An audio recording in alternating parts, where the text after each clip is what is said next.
Do you like books? I mean, really, really like books? Then you're in the right place. Each week, your host, Sam Hankin, interviews the best of today's top-selling authors and the up-and-coming superstars of modern literature.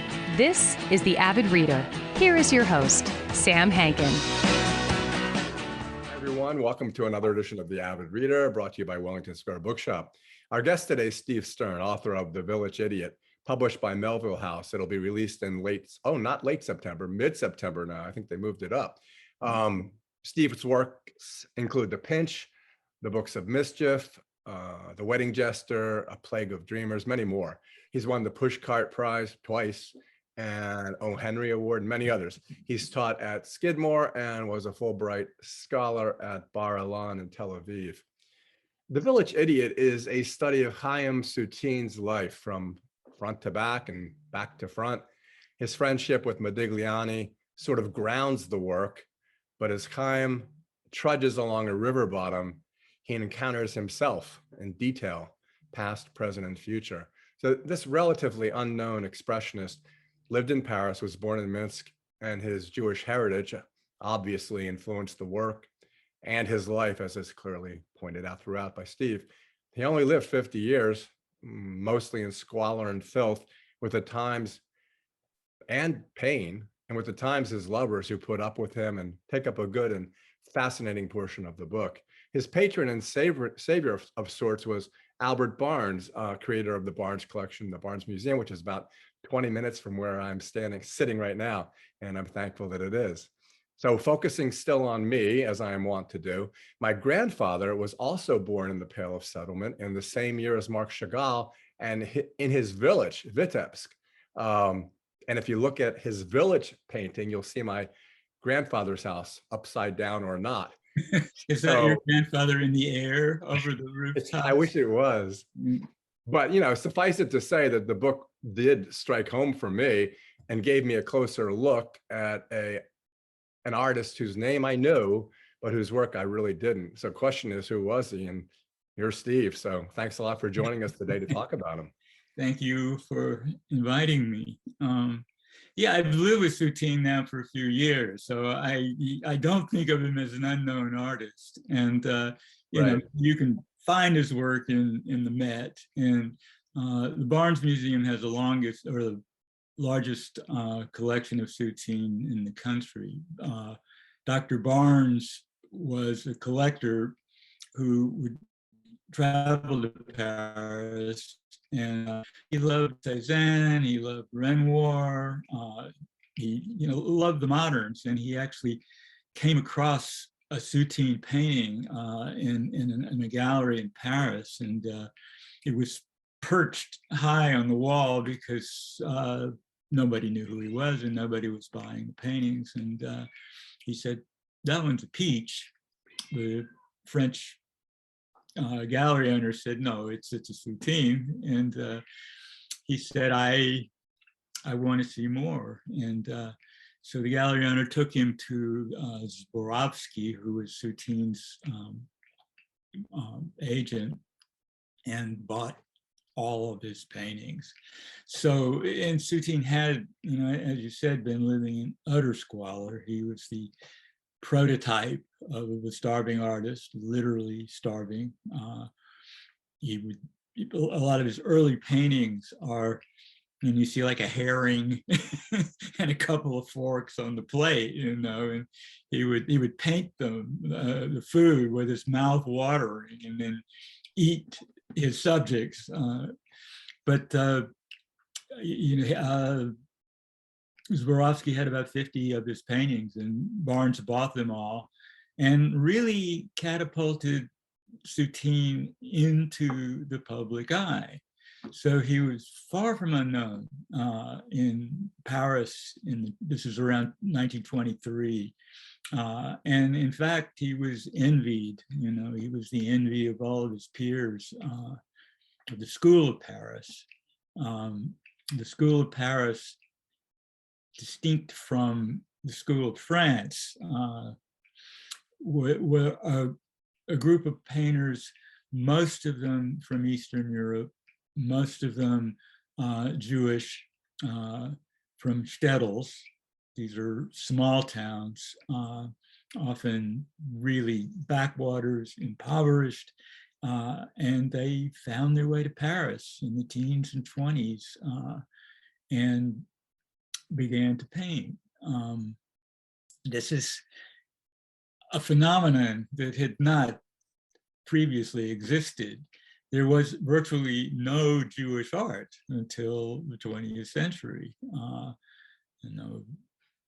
Making art was a violation of the second commandment. To make images was tantamount to idolatry. Unlike Chagall, who came from Vitebsk, which was a sizable market town, and actually went to an art school, Soutine was totally sui generis. He virtually uneducated. He was the 10th of 11 children. His father, not even a tailor, he was a patch tailor. He repaired, torn garments.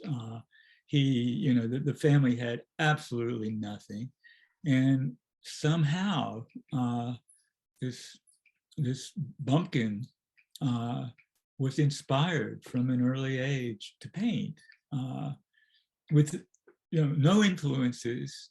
He wouldn't even have seen art in Smilovic. Nevertheless, he would gather paints from a store that sold paints for poster signers, and somehow managed to do it on the sly. Well, he didn't do it discreetly enough. So every time he was caught painting, he was beaten mercilessly by his father, often incarcerated in the basement or the chicken coop. And finally, around age 16 or so, he did the unthinkable, which was to paint a portrait of the village rabbi. And the son of the rabbi was a butcher, large man, ferocious, who beat Soutine nearly to death. And he weeks recovering. And his mother went to the rabbi and said, "I want compensation, for my son's beating." And they, and she said, if he has the money to leave town, then, he can go to an art school. And the truth is that he was such a pariah that the village was happy to see the back of him. So they all contributed to get him the hell out of town. His mother, I think, took most of it for the family and then sent him on his way. And he ended up in Paris via Minsk, where he began to study art. It's funny because, there was an exhibit of Soutine in the Jewish Museum back in 1998, and they said it was oddly conceived because there are no diaries, no notes, no real history of any aspect of his life. So, but in your book, he arises full blown from your head as Athena from Zeus, and into a man whose life was truly opaque. So it's really interesting, I thought, the way you started the book, because you begin it as if you're talking, and then gradually you lead to the diving suit. And then, so the reader's thinking, oh, this is about Steve telling us a story about, and then all of a sudden you're in it. But, and as a bookseller, I'm always interested in the cover, the title, epigraphs. So it says clearly a novel. And so it's called The Village Idiot. There's his painting, The Village Idiot. Is Soutine the village idiot? Well, in a word, yes, but he's a sort of idiot savant too, because he was a painter of genius, and he was the real thing. But his life was so little documented, and I saw his paintings first in the Barnes Museum and was fascinated, and then read a book called Shocking Paris, which was about the school of Paris, and Soutine figured largely in it, but much of it was the author saying, well, there's very little known about his life, so you kind of have his ports of call, but connecting, the dots of his life, it was really up for grabs. And it was one of the things that made him, a kind of irresistible subject for me, was the fact that, yeah, I could invent his life, while following, the sort of breadcrumbs that he left behind, and, and imagining how he got from A to B, from Paris to, Smilvici to Paris, and then he did a lot of moving around. He was very peripatetic. Even in Paris, he lived in a dozen different places. And then, of course, after the occupation, the Nazi occupation, he was essentially hiding out and moving from one village to another to sort of stay ahead of the Gestapo. And, his love affairs were known. He had a kind of wasn't even he had a self-loathing that ran very deep. He was a pretty unsavory character in that he was notoriously filthy. He had hydrophobia. He was afraid of the plumbing in Paris, so he refused to take baths. And even after he made money from Barnes, he would buy these expensive suits of clothes, which would look like soiled laundry on him, shortly after. And, he was shunned by the bourgeoisie, who bought the paintings for the most part. But he was also fortunate. I mean, his story, despite the fact that he worked hard to sabotage his own career and to alienate almost anyone that crossed his path, he made it wasn't a fortune, but enough from the sale of his paintings to Dr. Barnes, and then the continuous sales, because once Barnes bought his work, he became a going concern, and so his paintings began to sell, and he always had enough to live on, despite the fact that he managed to turn luxury into squalor at every opportunity. Last thing as a bookseller, because everybody who comes into my bookstore judges the book by its cover. The bookstore's in Philadelphia, incidentally. Yeah, it's just outside of Philadelphia. It's called Wellington Square Bookshop, and it's no one makes money as a bookseller, but it's just kind of a passion of mine, and I figure if you can make people happy, that's about as much as you can do in life. Well, I'm glad to know this, because my unplatonic, sometimes domestic spousal equivalent, Sabrina's father lives in Philadelphia, so we come there frequently, and great, stop by. Right, yeah. But we want to sell the book, and so the last thing about the cover, which really struck me, is I got the galley and this page after page of people saying how great you are, but then you chose, or someone chose, to use that quote at the bottom, which doesn't usually happen. A little quote by Cynthia Ozick, and like David Foster, she's 95, and David Foster Wallace says she's the best American novelist ever, and she had a history that was perfect for this book, has a history that's perfect for this book. How did you choose her blurb, so to speak? I didn't. I didn't choose the blurb, and there are actually references to quotes about me that she's made that, frankly, may be apocryphal. I'm not even sure. I mean, we knew each other in the past and have communicated, and I admire her greatly, politics notwithstanding, and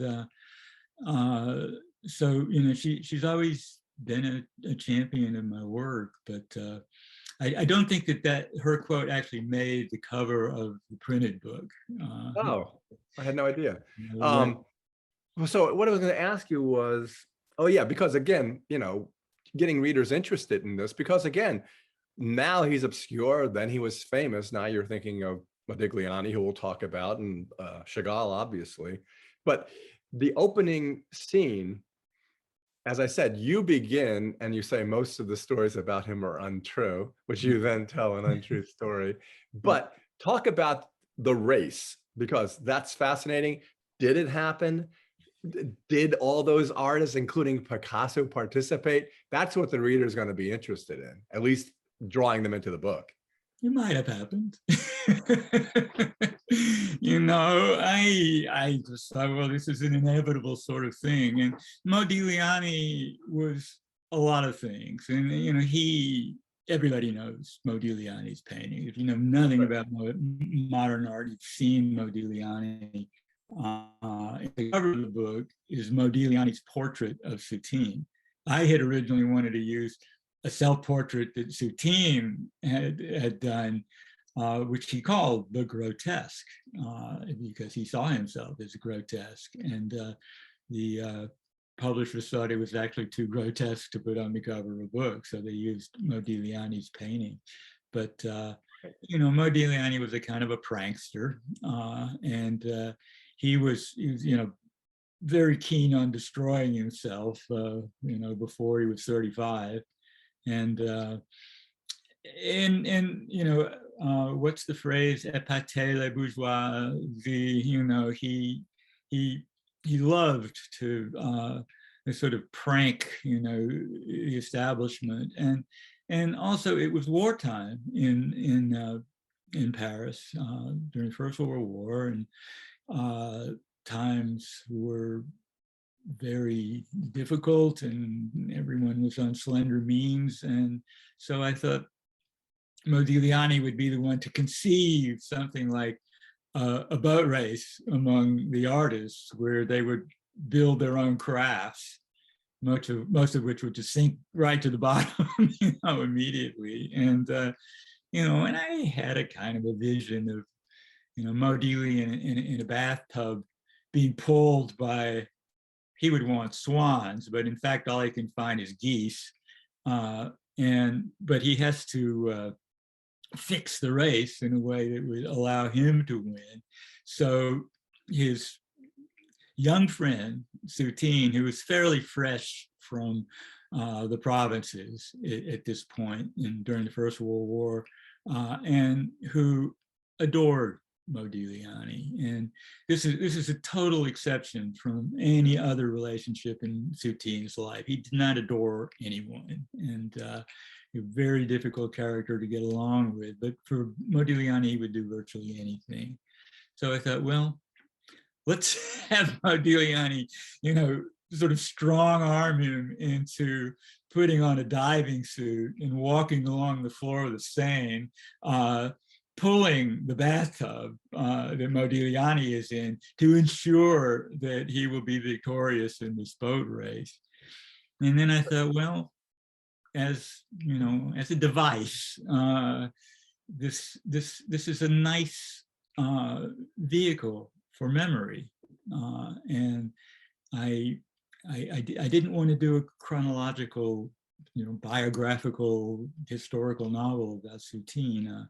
I wanted to juggle the chronology, and for reasons that I'm not entirely sure of, but it was instinctive, really. And I think my motive was that because, in this strange, submarine experience that he's having, time is an entirely different dimension, and it's slowed down. And also things, the events of his past and the future, which he's anticipating, in 1917, which is when the boat race takes place, all of it's taking place simultaneously. And so I wanted to try to create that kind of effect. And it was nice that you could always go back to it and have him in the present feeling, whether he's feeling dizzy or hot, or feels like there's a leak or something like that, in his massive diving suit that's controlled by a hose from the shore. Yeah, but I understand that he can't swim either. Right, he can't swim. But one of the things in the book, because of the introduction, and because I'm so familiar with Chagall and love Chagall, and for so many reasons, in the book, Soutine speaks of him for the most part in a derogatory fashion. But then I looked at this one painting by Soutine, a view of a village. I've forgotten the name of the village, but been in the South, in Provence. yeah, and it looks like Chagall, other than the texture and the way he painted, but the distortion looks very much like Chagall. But then he goes into that one section where he says he's not going to use watercolors, he's not going to use gouache, he's not going to use this because it just oils. Yeah. But don't you think there is some similarity, notwithstanding? I think there is some similarity in the distortions of perspective and perception, but in so many ways, Soutine is really the anti-Chagall, and they disliked each other intensely. Chagall was a hero of mine for many years until I discovered Soutine, and then felt like, well, I have to share his antagonism. But he saw Chagall in particular, and Mani Katz was another of the School of Paris painters who were using this folkloric material, in their paintings, and he saw that as a kind of a nostalgia for the shtetl, a nostalgia for the Eastern European experience of the Jews. And for Soutine, the experience was a nightmare. His childhood was a nightmare. The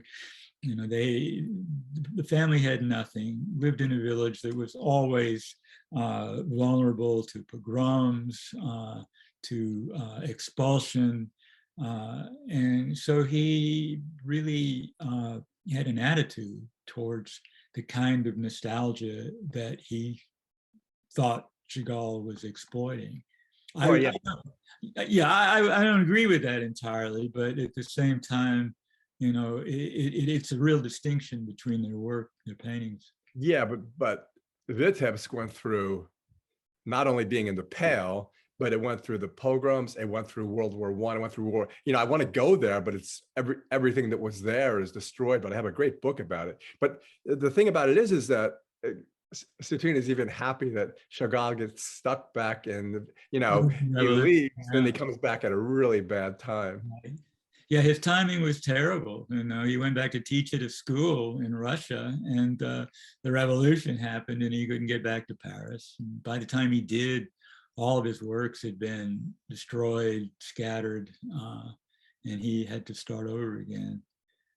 Yeah, that goes back to, the other thing about Soutine is that, I don't know, and you can tell me, when he looks at his canvases, and as you said about the grotesque, he finds them grotesque, takes a knife, slices them. And in that one situation, when his buyer comes to him, he throws them all in a pile and begins setting a bonfire. Yeah. Is that based in some sort of that actually is not an exaggeration. He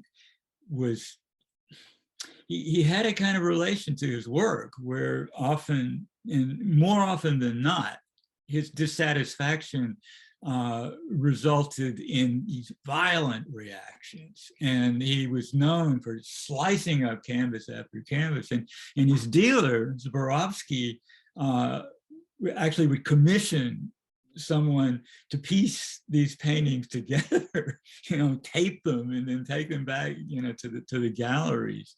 Soutine would often go to the galleries himself. He did a series of paintings of Seine, a city in the Pyrenees, and these are virtually abstract. They're landscapes by and large, but they are so, they look like everything. The houses, the trees, the mountains are all caught up in a hurricane, a maelstrom, and so that it's almost impossible to identify objects in the paintings. And he turned against them. So he would find them in galleries, and then often in the gallery would begin to slash the paintings. So gallery owners learned to put them out of reach, of Soutine. He was a manic character, and all kinds of phobias, all kinds of pathologies. and very difficult. And yet he was beloved by at least a couple of women. Well, that's the thing is like, I feel free in calling him disgusting because everyone in the book feels he's disgusting. And the scene with the gendarmes, and especially the one who lets him off the hook, that's the first time he has a woman who's semi whatever in love with him, maybe not at all. Yeah, she's a sort of gopher, Paulette, and she's working for Zborowski, but she was in her way devoted to Soutine. Yeah, but I mean, what I think is, it's such an olfactory book in the sense that he always stinks, and what he's painting stinks. And with his lovers, I just can't, it was really hard for me to imagine, just being within 10 feet of him. Even his neighbors had difficulty. I think we're really discouraging readers here. Sorry. No, and the truth is, I mean, he was, for me, I take showers regularly, but in many ways I thought, this is my kind of guy. But I'm forgetting what I was about to say. You're saying I was discouraging people from reading the book. Yeah, and the difficult thing about writing about him is he does not change. No, he does not.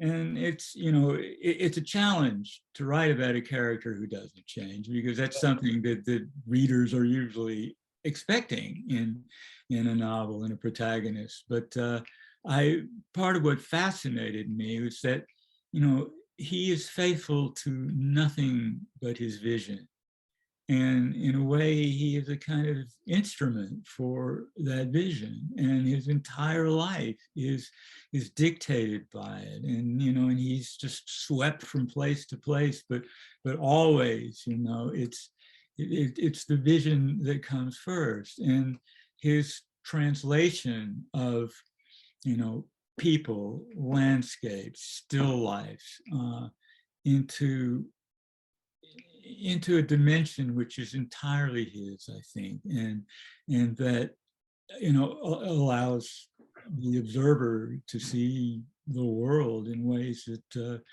I think most of us are not capable of seeing on our own steam. Well, you kind of tricked me, because I thought after Barnes gave him the $3,000 that there was going to be a moment of epiphany when he goes to the fancy shop, and the salesman is so unobsequious but obsequious. I thought, okay, he's getting all these clothes and this is going to change him as a person. But it was lovely the way you made him, the clothes made him almost as bad because they were so ill-fitting and just didn't suit him. Yet he thought he was becoming couth. Right. And it did change him in that he became self-important and insufferable to his former friends, and I in ways that are sort of hard to justify, comical, as well. And I was trying at the same time to show that, he could be a total curmudgeon, but that there was great comedy, I think, in his life, which he would not have been able to see. But that's another sort of gift about writing about a character like this, is you can distance yourself enough to see the comedy, and I think hopefully the comedy is redemptive, allows you to enjoy him even as you're being disgusted by him. Yeah, I laughed out loud, and a lot of the reviewers concentrate on the fact that it is a comic novel. He's almost like Ignatius in the Confederacy of Dunces.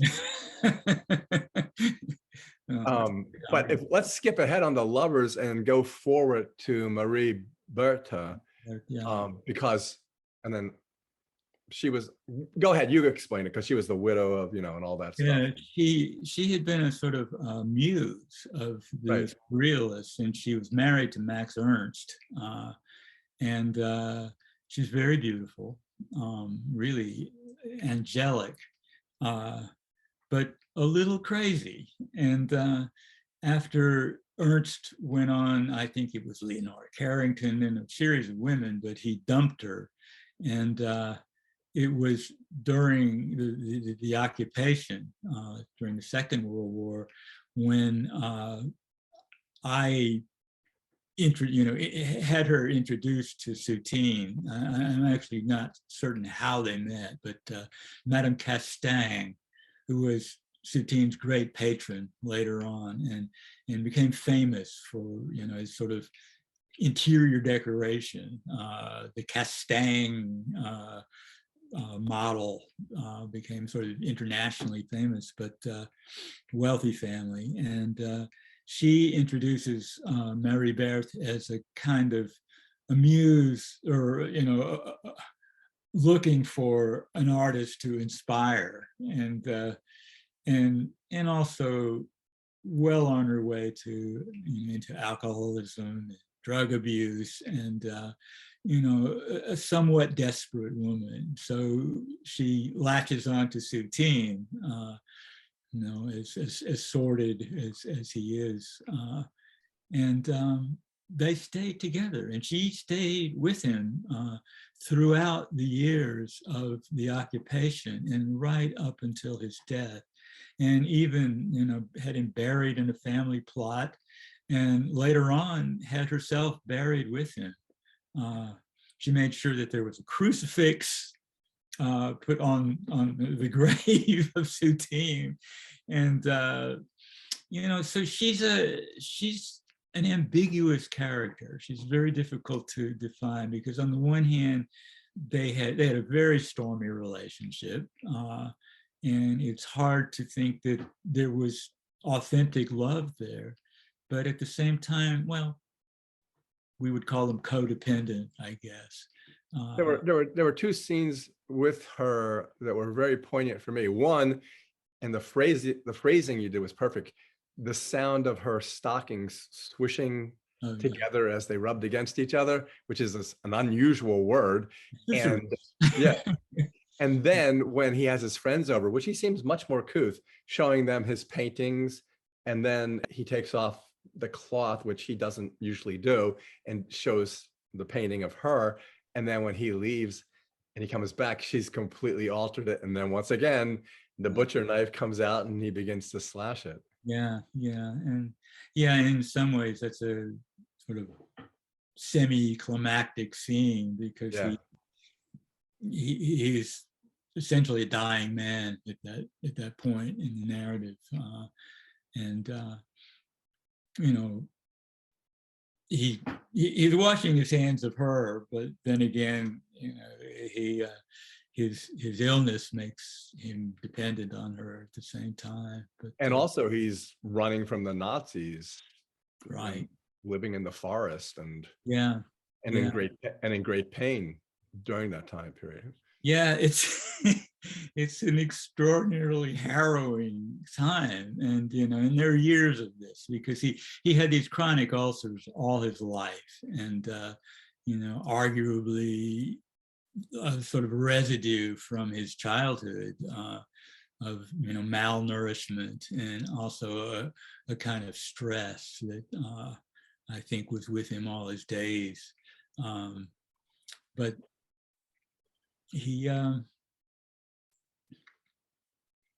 he never stopped painting, never. And it's interesting too what you do, because it's almost this meta sense of the simultaneous nature of time, that all things basically happen at once, and then completely separate. And then I can't do spoilers here, but at the very end, after his death, there's another section. Yeah. And that's the one that's most, at least to me, keeps him kind of immortal in a literal and figurative sense for the reader, right? That was the idea. A happy ending. Yeah, exactly. It was a happy ending, because after a nightmare of a life, it was a way of, punctuating the narrative. In a way that the reader could hopefully embrace the story, in its entirety. Yeah, without giving it away, the last line of the book is the opposite of the end of Gatsby, where it goes, and so we beat on boats against the current, borne right. ceaselessly into the past. It's kind of like, this is really great.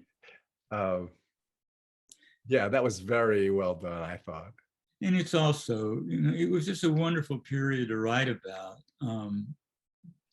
Paris was the absolute dead center of the cultural universe at that moment. And, and virtually every modern painter, whose names we recognize today was there. And I think the collective energy was, just incredible sort of dynamism, just in the life of the streets.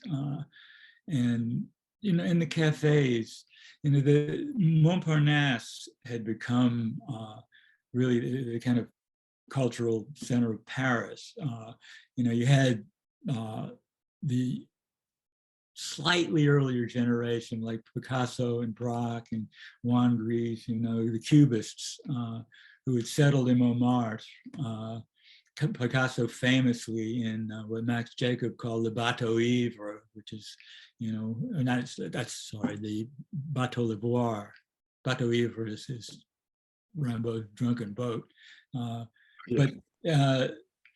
Montmartre became, largely because of the artists, a kind of a tourist destination. And so they were looking where to, relocate.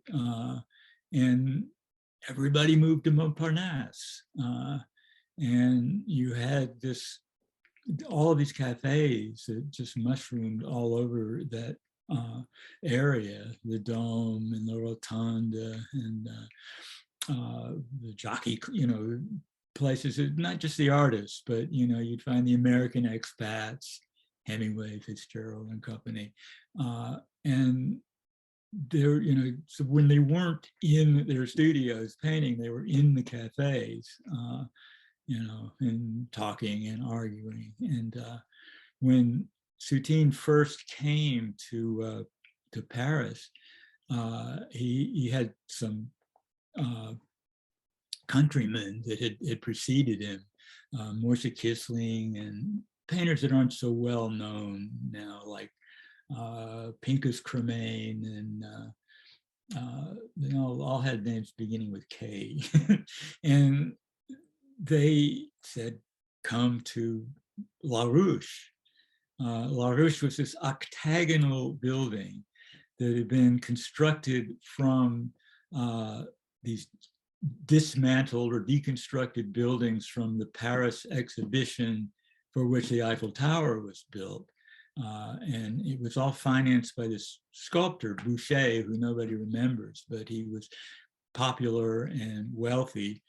And he built what he called a phalanstery for artists. And they all had these sort of wedge-shaped, studios in this octagonal tower.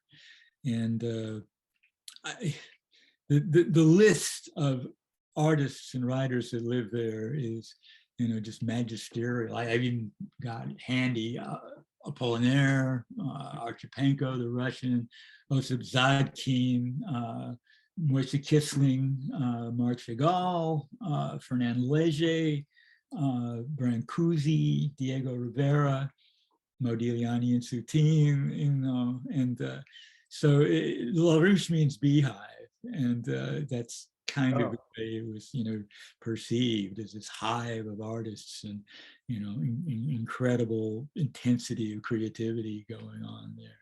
So, do you happen to have a copy of the book with you so we can show the readers? I just happen to have a copy. This is the cover, and it's the Modigliani portrait of Soutine, which in fact is something of a romanticized portrait. Soutine had very thick lips. He was always slobbering. Apparently he sprayed a lot when he talked. Right. Huge, bulbous potato of a nose, and sort of heavy lids.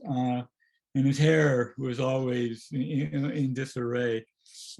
But Modigliani, he did several portraits of Soutine, and there's a waif-like quality to it, you know, and the poignancy that Modigliani saw. And what?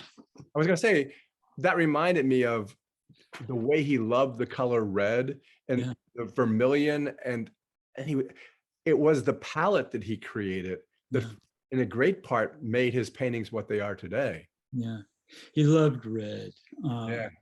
And you know, there would be, he did a lot of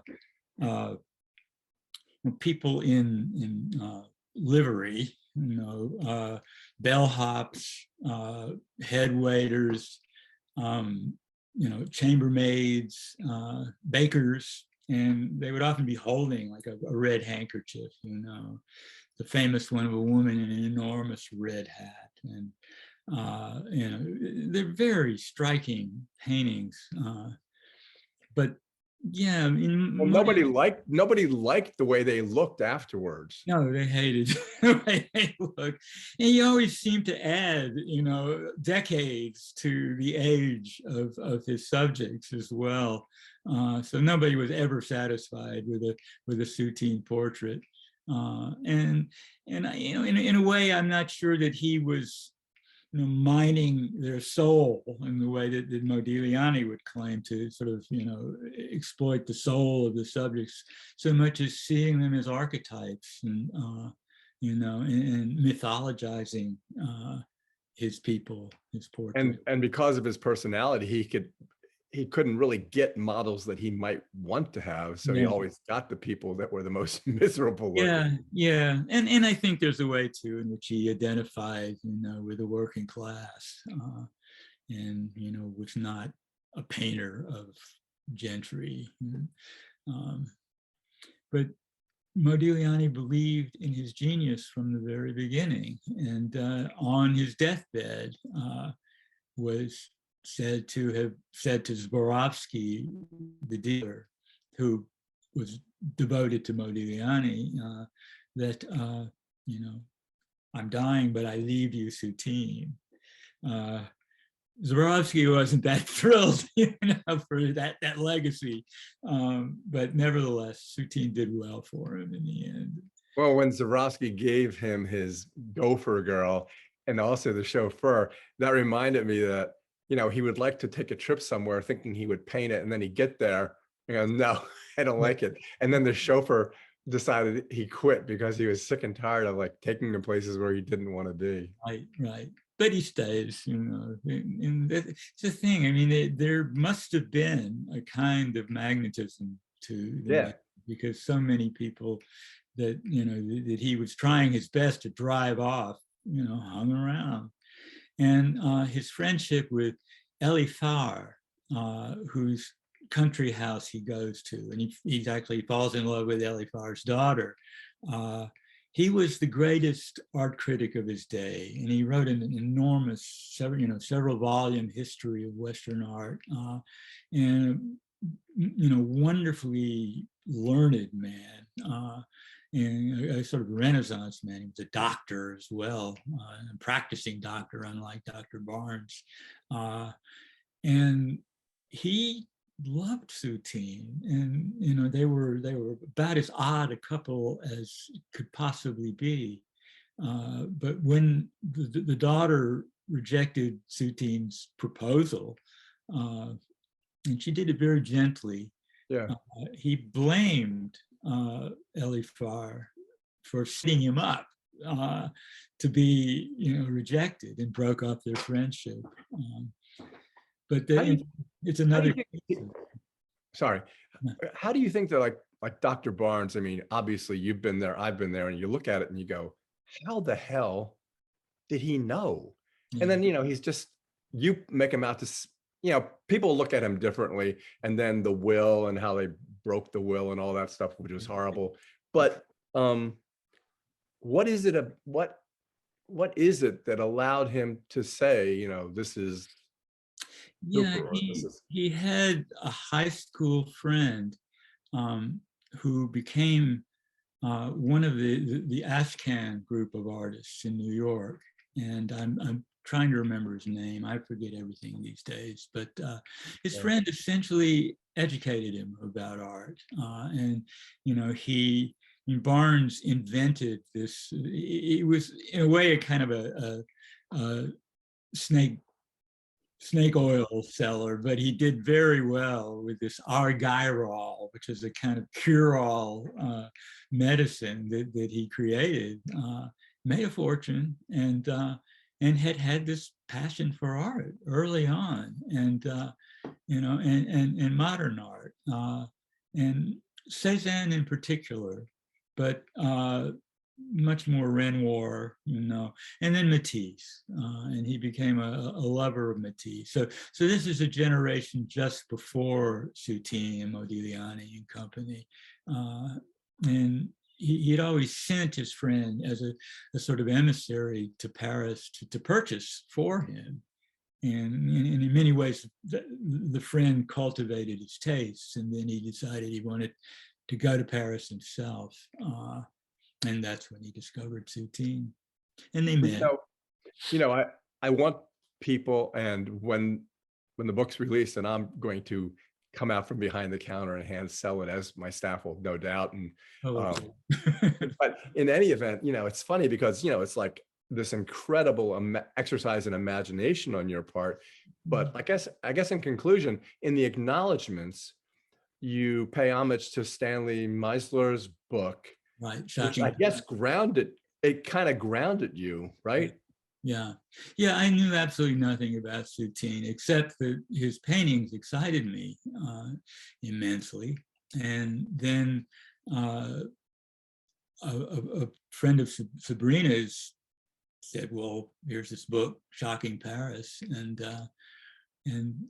suddenly, I mean, this is. It isn't just for me about the painter himself, his character.